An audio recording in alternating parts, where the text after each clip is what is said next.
আয়েশা, বিয়ের আগে তোরে কিন্তু আমি 3বার স্বপ্নে দেখছিলাম। বড্ড খুশি হয়ে গেলেন আয়েশা। এরপরে বললেন, 3বার স্বপ্ন দেখার পরে তোমার ব্যাপারে মনের মধ্যে কেমন কেমন যেন ভালো লাগে।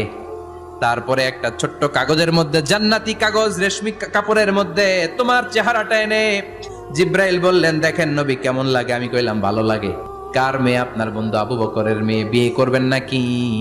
বিশ্বনবী বললেন, ও জিব্রাইল, তুমি যদি ঘটক হও, আল্লাহ যদি হয় কাজী, আমি মুহাম্মদ বিয়েতে রাজি।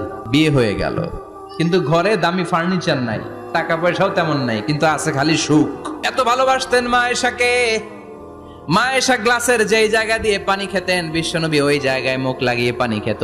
মা আয়েশা গোশতকে হাড্ডি ফেলে দিলে বিশ্বনবী ওই হাড্ডিটা নিয়ে চষতে শুরু করে দিত।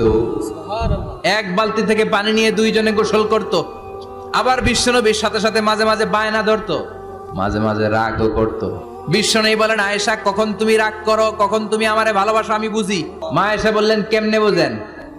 বিশ্বনবী বললেন, যখন তুমি রাগ করো তখন নামাজের পরে দোয়ার মধ্যে বলো, ও ইব্রাহিম আলাইহিস সালামের আল্লাহ, আপনি আমার উপর দয়া করেন।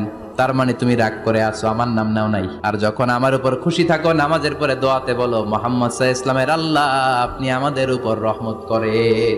তার মানে খুশির সময় তুমি আমার নাম নাও, রেগে গেলে অন্য নবী দিয়ে দোয়া সাইরা দাও, রেগে গেলে আমার নামটা নাও না।